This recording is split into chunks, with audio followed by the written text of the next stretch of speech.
Bapak Ibu, mari kita buka kitab kita dari Injil Yohanes, pasalnya yang ke-21, ayatnya yang pertama sampai ayatnya yang ke-19. Saudara-saudara yang saya kasih di dalam nama Tuhan Yesus Kristus, kisah penampakan diri Yesus kepada murid-muridnya memiliki tujuan yang pasti dan jelas, yaitu mentransformasi, mengubah arah, sikap, pola pikir murid-muridnya dari keakuan, dari keegoisan kepada Kristus, supaya mereka kemudian mengarahkan diri, pikiran, kekuatan, harapannya kepada Yesus. Harus kita pahami Bapak Ibu bahwa ketika mereka melihat, menyadari, dan bahkan mungkin menyaksikan Yesus mati di atas kayu salib, murid-murid itu mengalami sebuah guncangan yang besar. Oleh karena yang pertama, gurunya sudah dibunuh, lalu kira-kira apakah yang mereka bisa dapatkan sebagai upah? Sebab mereka bertanya ketika dalam pelayanan bersama Yesus, Petrus bertanya, "Guru, kami telah meninggalkan ayah, ibu, dan saudara-saudara kami demi Engkau. Apakah upah kami?" Lalu Yesus berkata, "Barang siapa yang meninggalkan ayahnya dan ibunya, dia akan mendapatkan ayah dan ibu 10 kali lipat, 100 kali lipat, dan banyak akan dia dapat berkat." Tapi ini gurunya malah yang sudah mati. Ketika Yesus memanggil Petrus, panggilan yang disampaikan kepadanya adalah, "Mari ikutlah aku dan kamu akan kujadikan menjadi penjala manusia." Lalu bagaimana kemudian bisa menjala manusia? Yang memanggil saja sudah mati. Maka murid-murid mengalami guncangan. Mereka mengalami kekecewaan. Mereka mengalami kesedihan. Mereka mengalami hilang harapan. Mereka merasakan bahwa berakhir sudah. Apa yang sudah mereka perjuangkan rasanya menjadi sia-sia, apa yang mereka lakukan selama ini. Akhirnya apa yang menjadi panggilan mereka, mereka lupa. Apa yang menjadi panggilan mereka terdahulu tidak lagi melekat dalam pikiran mereka. Karena apa yang mereka inginkan tidak akan terwujud lagi. Mungkin juga tidak akan mungkin terwujud permintaan ibunya Yohanes dan Yakobus nanti kalau dia datang sebagai raja, satu di sebelah kiri, satu di sebelah kanan ikut memerintah. Bagaimana bisa mewujudkannya? Sementara Yesus pun mereka lihat sudah peristiwa kematian mengguncang. Namun kemudian Yesus bangkit pada hari ketiga. Tapi kebangkitan Yesus belum begitu meyakinkan buat mereka akan apa yang sudah mereka lihat. Kita perhatikan saudara. Dari pembacaan ini ada 3 hal yang mau saya sampaikan. Suasana yang mereka alami, yang mungkin saja juga kita alami dalam hidup kita. Pertama saudara, kedatangan Yesus menemui mereka ke Danau Tiberias atau ke Danau Galilea membawa perubahan yang sangat luar biasa. 3 hal perubahan yang luar biasa yang mereka alami. Nah, saya mau kasih tahu dulu Bapak Ibu ya, apa bedanya Danau Tiberias, apa bedanya Danau Galilea, apalagi bedanya dengan Danau Genesaret misalnya. Danaunya satu, tetapi kemudian daerah danau yang di pinggiran itu ada kampung, kemudian disebut menjadi daerah danau tertentulah. Misalnya kalau di Toba sana, kan Danau Toba cuma satu, tapi kemudian ada Tausi Lalahi, kemudian ada Tausi Marmata. Danaunya satu, samanya itu semua, tetapi kemudian kampungnya itu dekat situ, maka disebutlah itu Danau Tiberias, karena kampung itu kampung Tiberias. Jadi disebutlah Danau Galilea, karena kampung itu kampung Galilea. Nah, jadi kalau Petrus itu kan disebut orang Galilea, maka dia kembali ke Danau Galilea. Jadi mereka menangkap ikan dia di sekitaran mereka itu aja. Jadi mereka kemudian kembali ke situ. Nah, pertama, saat Yesus mati, saat Yesus disalibkan, murid-muridnya putus asa. Ekspresi putus asanya. Ketika mereka kumpul itu, Petrus bilang, "Aku mau menangkap ikan." Si Thomas ikut. Yang lain bilang, "Aku juga ikutlah." bahwa ekspresi kekecewaan sudah mereka sampaikan. Ayat 2 kita lihat begini.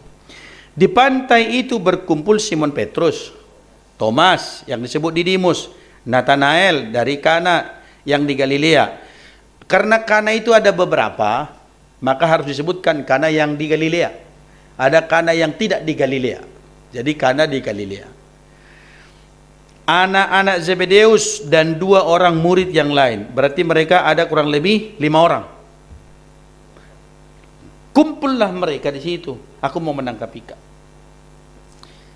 Kenapa kemudian menangkap ikan pilihannya? Ngapain lagi? Guru sudah tidak ada. Kita mau kemana? Tidak ada. Lalu saudara, kekecewaan terhadap apa yang mereka impikan membawa mereka kemudian ingin kembali kepada kehidupan yang lama. Sepanjang malam kemudian akhirnya mereka menangkap ikan. Nah, tanpa kehadiran Tuhan, tanpa kehadiran Yesus, mereka tidak punya harapan apa-apa, tidak punya pegangan apa-apa. Mereka hanya berpikir mau melakukan kembali seperti hidup yang lama. Tanpa kehadiran Tuhan, Bapak Ibu, kita tidak pernah berpikir maju secara pola, secara konsep, dan secara iman. Akan kembali ke hidup yang lama. Akan kembali ke hidup yang lama. Akan kembali ke cara yang lama. Akan kembali kepada sifat-sifat lama. Yang membuat kita hidup baru siapa? Hadirnya Tuhan. Tanpa hadirnya Tuhan, maka kita akan menjadi seperti manusia yang lama. Kalau saudara kecewa, kalau saudara marah, kalau saudara kemudian merasakan kesal, maka potensi, saya katakan potensi yang muncul adalah manusia lama. Dan murid-murid lihat mereka kembali kepada keadaan yang lama. Mau menangkap ikan. Apa yang mereka lakukan sia-sia. Bahwa Alkitab mencatat sepanjang malam mereka menangkap ikan, tidak mendapatkan apa-apa, mereka tidak menemukan apa-apa. Padahal mereka mencari di tempat yang sudah biasa mereka menangkap ikan. Itu profesi mereka dulu, itu danau mereka, itu kampung mereka, itu mainan mereka. Tidak mungkin mereka tidak kuasai daerah itu. Mereka tahu kapan menangkap ikan yang paling pas. Mereka tahu di mana biasanya ikan. Tetapi sepanjang malam mereka tidak mendapatkan apa-apa. Tanpa kehadiran Tuhan di hidupmu, saya yakin kita juga saudara melakukan yang sia-sia. Tanpa kehadiran Tuhan yang di hidup kita ini, saya juga yakin kita hanya melakukan sebuah pekerjaan yang sia-sia. Itu yang disebut dengan pekerjaan yang kegilaan. Definisi gila tahu ibu-ibu, bapak-bapak? Gila itu bukan gangguan jiwa, enggak. Definisi gila itu adalah melakukan hal yang sama secara berulang-ulang tapi mengharapkan hasil yang berbeda. Melakukan hal yang sama secara berulang-ulang tetapi ingin hasilnya yang berbeda. Itu namanya gila itu. Lalu Bapak Ibu masih tetap hidup dalam dosa dan kejahatan tetapi berharap masuk surga. Tetapi ketika menghasilkan sesuatu yang berbeda, ya lakukan yang berbeda. Kalau kita masih berkata, aku masih seperti yang dulu, tetapi kita menginginkan sesuatu yang luar biasa terjadi di masa depan, itu namanya mimpi. Ngayal namanya. Murid-murid kemudian terjebak pada sebuah pikiran itu. Ketika Yesus tidak ada bersama dengan mereka, mereka akhirnya melakukan yang biasa saja. Biasanya kan menjala begini, biasanya kan nangkap ikan di sini, biasanya kita di sini, biasanya jam segini, biasanya di sini. Kok tidak ada sampai pagi? Maka kemudian tiba-tiba hampir siang lah sampai Yesus kemudian datang. Hampir siang Yesus datang. Saudara-saudara, mereka mencari di tempat yang sudah mereka kuasai, tetapi mereka tidak mendapatkan apa-apa. Mereka tidak memperoleh apa-apa. Mereka tidak mendapatkan apa-apa sepanjang malam. Maka perenungan pertama, saudara, yang perlu kita pikirkan. Hidup tanpa Yesus adalah hidup dalam kesia-siaan. Hidup di luar Tuhan adalah hidup dalam kepanahan. Tidak ada makna, tidak ada hasil. Jika hidup tidak bersama dengan Allah, jika engkau tidak hidup dalam Tuhan, tidak hidup di dalam Allah, tidak hidup di dalam kasih kepada Tuhan, maka hidupmu sia-sia. Tadi malam kami diskusi panjang lebar sambil main catur. Dia mengaku Kristen, tapi sudah lama tidak ke gereja. Pertanyaan saya sederhana. Yakin masuk surga? Yakin. Bagaimana kau bisa yakin masuk surga kau tidak pernah ke gereja? Ya tapi di hati saya yakin bahwa iman itu kan diakui dan dilakukan. Ke gereja saja kau tidak mau, tapi mengharapkan surga. Datanglah ke sini karena rumahnya di belakang. Bapak itu datang hari ini enggak? Nanti kok bayi pula padahal dia datang. Karena kemarin saya bilang, saya tidak mau. Karena apa? Di pikiran saya. Bukan di pikiran saya. Tapi harus perlu di hati kita. Seringkali saudara kita berpikir kemudian bahwa kita mau mendapat sesuatu yang besar dengan usaha yang sangat kecil. Kita mau menerima sesuatu yang banyak. Tidak ada hasil apa. Murid-murid tidak mendapat apa-apa ketika Yesus tidak ada bersama dengan mereka. Sederhana saya mau katakan, jika hidup tanpa Tuhan, hidupmu sia-sia. Amin. Tapi kalau hidup di dalam Tuhan, kau pasti akan menghasilkan sesuatu. Hidup akan bertambah dan hidup kita akan ada tujuan yang jelas.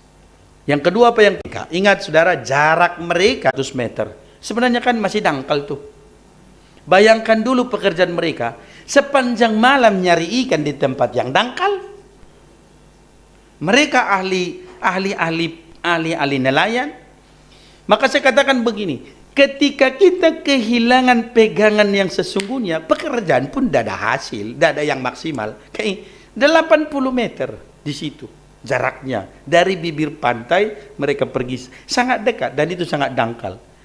Dan saya pikir itu tempatnya masih akan sangat tidak menjanjikan sesungguhnya untuk mereka mencari ikan. Sepanjang malam mereka menangkap di situ. Tetapi ketika sudah hampir siang, menunjukkan hampir siang, bukankah para nelayan sudah pulang subuh-subuh pagi-pagi supaya jualan ikan?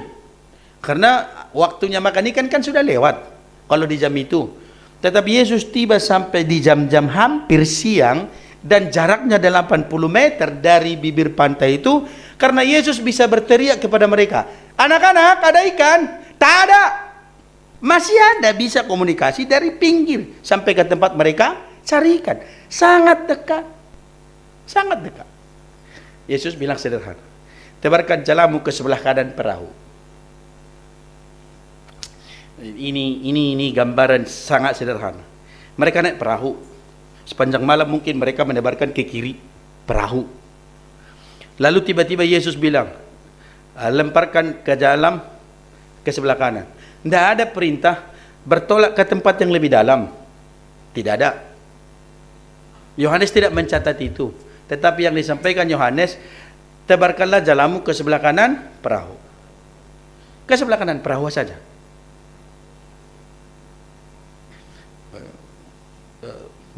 Mungkin ibu tahu bisa membayangkan ya, Solo. Sepanjang malam kan bersolo di sebelah sini. Tapi Yesus bilang ke kanan ini. Tidak pindah. Jadi saya bayangkan begini. Sepanjang malam ikannya menyingkir. Ke kanan aja kita. Nanti dia di sini terus. Jadi ikannya ngumpul di sini. Lalu begitu ditebarkan sebelah kanan, dapat ikannya. Jumlahnya 153. Dan Alkitab mencatat ikan apa? Ikan besar. Bukan ikan kecil. Dang pora-pora. Dang siburicak. Ikan mas yang besar. Kurasa 1 kilo satu. Atau 3/4 kilo lah 1 ekor. Kalau di arsik itu pas ulang tahun, enak kali kurasa. Bukan kode, bukan. Berharap aja sih sebenarnya kalian cari ikan masnya nanti yang besar-besar. Biar enak makan kepalanya gitu ya. Bayangkan nggak pindah. Secara logikanya gini. Sepanjang malam di sini. Lalu cuman pindah doang ke sini. 153 ekor ngumpul di situ. Harisan kali mereka sepanjang malam nengok orang ini. Tengok dulu murid Yesus itu nggak dapat ikan katanya. Lalu Yesus bilang di sebelah kanan, dapat 153 ekor. Ikan besar sudah. Ketika Tuhan tidak ada hasil. Tapi begitu Tuhan ada memberi perintah, dilakukan. Bayangkan kalau Petrus bilang, sepanjang malam sudah di sini. Ini danau kami sudah tahu. Siapa itu ngatur-ngatur, nggak pernah juga ikut mancing, nggak pernah ikut nangkap ikan. Tapi rahasianya saudara perhatikan, ketika mereka taat melakukan firman, ketika mereka taat mengerjakan firman, dan ketika mereka taat melakukannya, hasilnya luar biasa. Maka ketika Tuhan hadir dan memberi perintah, dilakukan perintahnya, yang terjadi adalah mujizat. Dapat ikan yang besar, yang sangat banyak, sulit mereka tangkap. 153 kilo, menariknya karena ikan besar. Hadirnya Tuhan memberikan mereka mujizat, maka keberhasilan bukan karena keahlian. Bapak Ibu selalu saya katakan begini, tidak pernah digaransi orang pintar akan sukses. Tidak ada. Silakan baca Alkitabnya. Tidak pernah tertulis di sini orang-orang yang sukses pasti orang-orang pintar. Tidak ada. Tetapi orang yang berhasil adalah mereka yang takut Tuhan, yang digaransi Alkitab. Orang yang berhikmat, orang yang bijaksana. Dan bukan tujuan pintarnya, tapi menjadi orang yang bijak. Berbahagialah orang-orang yang takut akan Tuhan, karena mereka akan diberkati. Mazmur pasal 1 berkata hal yang sama. Orang yang takut akan Tuhan, dia akan seperti pohon yang ditanam di tepi aliran air, yang merambatkan akar-akarnya sampai ke sumbernya. Apa saja yang diperbuatnya berhasil. Yang takut Tuhan, bukan orang pintar. Maka Alkitab memberikan buat kita pengalaman tidak menjamin keberhasilan. Pengetahuan bukan kunci utama untuk keberhasilan, tapi taat dan tunduk kepada perintah Allah. Hadirnya Tuhan di hidup kita yang membuat kita kemudian menjadi orang-orang yang berhasil dalam hidup. Amin saudara. Maka anak-anak yang sekolah, bapak ibu yang bekerja, tidak perlu hanya mengandalkan soal, sudah pengalaman, sudah tahu, apalagi merasa paling tahu, apalagi merasa paling pintar. Entah. Tetapi hadirkan Tuhan di dalamnya, hadirkan Allah di dalamnya, maka hidup akan menghasilkan. Katakan amin. Yang ketiga saudara, berkat itu membuat mereka sadar siapa yang datang. Ada jenjangnya saya lihat saudara. Kekecewaan menutup mata kita akan kehadiran Tuhan. Lalu ketika dapat berkat, lalu kemudian kita oh iya berkatnya datangnya dari Tuhan. Baru ketika mereka mendapatkan ikan itu, Yohanes bilang, itu Tuhan. Lalu Petrus kemudian tersadar. Kalau yang datang itu dan yang memberikan berkat itu buat mereka adalah Tuhan. Sebuah penegasan buat mereka saudara-saudara bahwa karya Yesus, karya Tuhan yang membuat mereka menyadari akan kehadirannya. Dan oleh karena kedagingan, karena kebutuhan, karena diri kita dalam segala kebutuhannya, tidak jarang saudara kita melupakan Tuhan. Tidak jarang kita mengabaikan Tuhan. Tidak jarang kita mengabaikan perintah Allah. Dan tidak jarang juga kita kemudian tidak merasakan kehadirannya. Tetapi karena dia, karena hadirnya lah yang menyadarkan kita bahwa dia ada, dia hadir menolong kita. Dan itu yang membuat kemudian sebuah pengakuan lahir dari mulut mereka. Itu Tuhan. Bukan guru lagi, tapi itu adalah Tuhan. Kalau guru tidak menguasai soal perdanauan, tetapi Tuhan yang menguasai soal alam semesta. Dia tahu di tempat di mana dia ikan. Ikan pun tunduk, ikan pun semua dia tahu. Taruh di sebelah kanan jalan, ada banyak berkat di situ. Bahwa Tuhan yang mengarahkan jalan, bahwa Tuhan yang memimpin kemana kita melangkah, bahwa dia yang menentukan kemana kita akan pergi, bahwa Tuhan yang akan menentukan apa yang terbaik, dan bahwa Tuhan yang membuat garis perjalanan hidup kemana yang harus kita jalani, kemana yang harus kita lalui, supaya di dalamnya kita mendapat apa yang terbaik sesuai rancangan Tuhan, bukan sesuai rancangan kita. Pikiran kita baik menurut kita, tetapi yang terbaik adalah apa yang Tuhan rancang dan perintahnya mereka lakukan, lalu mereka mendapatkan sebuah pengakuan. Itu Tuhan.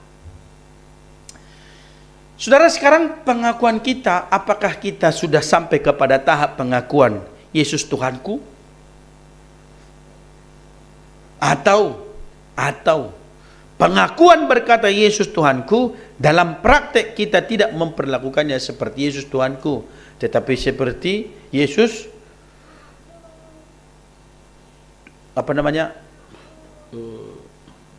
kayak dukunku. Kalau butuh lalu didatangi, kalau tidak butuh diabaikan. Kalau kira-kira ada sesuatu yang perlu, lalu datang, nanya, minta. Tetapi kalau hari-harinya, tidak. Mentalitas kita yang seperti apa? Saudara-saudara, perjumpaan yang mereka alami tidak hanya sekedar soal mereka mendapatkan ikan yang banyak. Penampakan diri Yesus terhadap murid-murid bukan hanya soal mereka mengalami mujizat pada saat itu, tetapi Yesus mau menyampaikan sebuah tujuan yang pasti dan jelas. Meyakinkan mereka akan panggilan mereka, bahwa mereka bukan lagi penjala ikan, tetapi mereka harus menjadi penjala manusia. Bahwa di Danau Galilea itulah Yesus memanggil Petrus, dan di danau itu jugalah Yesus menegaskan panggilan itu, bahwa kamu akan kujadikan menjadi penjala manusia. Maka nyata, kalau pikiranmu yang kau buat sepanjang hari kau tidak mendapat apa-apa, tetapi ketika engkau ikuti perkataan Tuhan, maka kamu akan mendapat kelimpahan. Ada sebuah penegasan pasti akan panggilan mereka, bahwa kamu akan menjadi penjala manusia. Realisasi dari panggilan itu adalah pertanyaan Tuhan terhadap Petrus. Simon, anak Yohanes, apakah engkau mengasihi aku? Jawab Petrus adalah, ya Tuhan, aku mengasihi engkau. Yang kedua, Simon, anak Yohanes, apakah engkau mengasihi aku? Ya Tuhan, aku mengasihimu. Yang ketiga, Simon, anak Yohanes, apakah engkau mengasihi aku? Kenapa perlu ditanya 3 kali? Saya merenungkannya sederhana, saudara. Seringkali pertanyaan dan jawaban pertama hanya sebatas otak, tidak lahir dari hati. Kalau ditanya, bahkan saya pikir kalau saya tanya, ada amin Bapak Ibu akan jawab amin. Kalau ditanya yang kedua kali, ada amin Bapak Ibu, lalu dipikir, amin enggak ya? Lalu yang ketiga kali, ada amin enggak? Lalu, kok amin melulu pertanyaannya? Dan kita perlu memberikan sebuah respon yang lahir dari hati, supaya jangan asal-asal. Pertama ditanya, Simon anak Yohanes, apakah engkau mengasihi aku lebih daripada mereka semua? Ingat ya saudara, apakah engkau mengasihi aku lebih dari mereka semua? Mereka semua jabatan, teman, mereka semua kehormatan, mereka semua ikan, mereka semua apa yang bisa dia hitung. Jawabannya enak, iya, aku mengasihimu. Perlu diuji pengakuan itu, saudara. Apakah engkau mengasihi aku?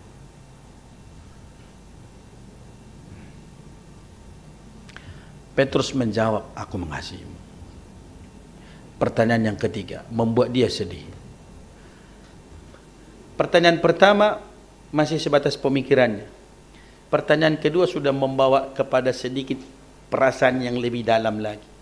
Kenapa ditanya sampai 2 kali? Perasaan yang ketiga sudah menyinggung soal yang terdalam. Maka kenapa Petrus sedih? Dalam perenungan saya, saudara, bahwa Petrus kemudian mengingat masa lalu. Bukankah dia yang menggebu-gebu berkata bahwa mereka akan ikut mati bersama dengan Yesus? Bukankah dia juga yang menggebu-gebu berkata bahwa dia juga akan membela kemanapun Yesus pergi? Walaupun semua orang meninggalkanmu, aku tidak. Bukankah Petrus berkata demikian? Tetapi bukankah dia yang berkata, aku tidak kenal itu? Bukankah dia berkata, salah orang kamu? Bukankah dia yang mengkhianatinya kemudian? Maka ketika Yesus bertanya, apakah engkau mengasihi aku? Perlu cek, saudara. Jujur enggak kita? Lalu kalau ditanya satu-satu, apakah engkau mengasihi Tuhan? Perlu jujur. Cek. Apakah kita mengasihi Tuhan? Kita perlu menguji apakah kita betul-betul meyakininya. Apakah kira-kira kita betul yakin seyakin-yakinnya? Kalau ditanya misalnya, apakah Bapak Ibu mengasihi Kemi Sulagracia? Saya jamin jawabannya, ya aku mengasihi gereja ini. Amin. Kalau aku tanya sekali lagi, kita mengasihi gereja ini, maka harusnya berpikir kemudian, kalau saya yang ditanya, apa yang sudah kulakukan buat gereja ini? Kalau aku mengasihinya. Kalau aku tanya yang ketiga, apakah Bapak Ibu mengasihi GMI Sola Gracia? Maka saya akan berpikir kemudian, apa yang akan kulakukan buat gereja ini? Bukan hanya soal aku bagian dari sini terdaftar menjadi anggota jemaat di sini. Pemurnian pengakuan itu, pemurnian iman, pemurnian diri yang disampaikan oleh Yesus, sehingga sampailah pengakuan itu kepada sebuah tahap. Apakah engkau mengasihi agape kepadaku? Bukan kasih pileo dan kasih storge, bukan kasih eros, bukan karena ada butuh, bukan karena ada mau, bukan karena bisa sesuatu, tetapi karena memang betul-betul engkau mengasihi aku. Lebih dari semua ini, jawaban itu yang tegas. Maka dia berikan sebuah tanggung jawab menggembalakan. Saudara, segala sesuatu yang dipercayakan buat kita jika dilakukan tidak didasari oleh sebuah kasih, hasilnya tidak maksimal. Apapun. Pekerjaan apapun yang dilakukan jika tidak dicintai pekerjaannya, saya bisa katakan hasilnya tidak maksimal. Potensi tidak semata-mata diukur oleh engkau punya keahlian apa, tetapi engkau punya kesungguhan atau tidak. Tetapi apakah engkau betul-betul mencintai itu atau tidak. Anak didik bukan bodoh kalaupun nilainya rendah, tapi dia tidak cinta pendidikannya. Maka dia tidak ada niat untuk belajar. Karena sesungguhnya tidak ada orang yang bodoh, yang malas banyak. Sesungguhnya tidak ada orang yang tidak pintar, tetapi yang tidak mau belajar yang banyak. Yang lebih pintar itu karena dia memberikan waktunya lebih banyak belajar. Maka sesungguhnya kalau kita mau melihat saudara, rahasia yang disampaikan firman, uji engkau mengasihi aku, maka gembalakan domba-dombaku. Jika tidak ada kasih di dalamnya, maka tanggung jawab pemeliharaan tidak diberi. Maka sebagai pengingat, warning buat kami pernah ada baca buku yang berjudul Menggembalakan dengan Hati. Bukan dengan otak, bukan dengan ilmu manajemen, bukan dengan ilmu-ilmu yang lain, tapi menggembalakan dengan hati. Apakah semua pendeta menggembalakannya dengan hati? Tidak. Buktinya banyak pendeta yang sesat. Banyak. Maka perlu bijak hati. Ini koreksi juga. Apakah engkau mengasihi aku? Pertanyaan Tuhan. Jawabannya adalah iya. Ketika disampaikan Petrus iya. Maka apa yang disampaikan? Di atas batu karang ini akan kudirikan gereja. Petrus yang kita sebut dengan pemegang kunci kerajaan surga. Apakah engkau mengasihi aku? Menjadi sebuah pertanyaan, menuntut tanggung jawab. Maka di mana engkau punya kasih, di situ engkau akan berjuang. Di mana engkau mencintai sesuatu, maka engkau akan berjuang terhadap apa yang dicintai. Kejahatan pun yang saudara cintai, pasti berjuang untuk mewujudkan kejahatan. Yang tidak baik pun yang dicintai, karena itu dicintai, apapun salahnya dia akan lakukan. Orang-orang yang mencintai sesuatu, dia akan berjuang untuk itu. Ada yang suka nonton tinju? Demi nonton tinju, kita bisa mengatur waktu sedemikian. Saya suka nonton balap MotoGP. Sehingga setiap jam 5 saya hindari ada kegiatan. Supaya saya bisa nonton. Karena rata-rata jam 5 MotoGP mulai.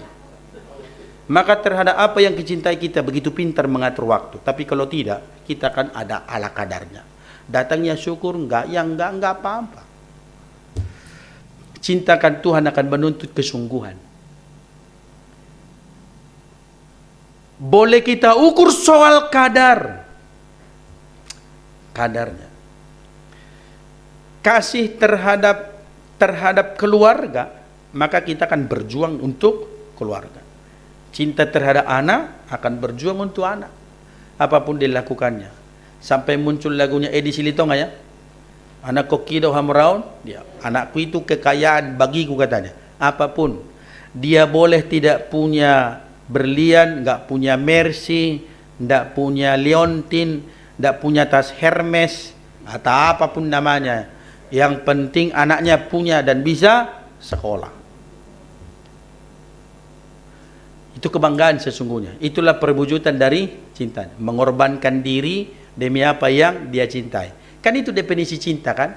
Definisi mengasihi adalah mengorbankan keinginan diri demi dia yang dicintai. Kalau mengorbankan orang lain demi dirinya, itu namanya bukan cinta, egois namanya. Itu penjajahan namanya. Tapi mengorbankan diri demi sesuatu, itu yang disebut dengan mengasihi. Bukankah itu yang Yesus lakukan? Mengorbankan diri sampai mati demi orang yang dikasihinya, yaitu gereja, yaitu saudara dan saya. Maka pertanyaan Yesus, apakah engkau mengasihi aku? Ketika itu dijawab, pertanyaan Yesus terakhir dan seruannya adalah, ikutlah aku. Kasihlah yang mengikat antara kita dan Tuhan, dan kasihlah yang membawa kita untuk mengikuti Dia. Tanpa itu kita bukan pengikut Tuhan.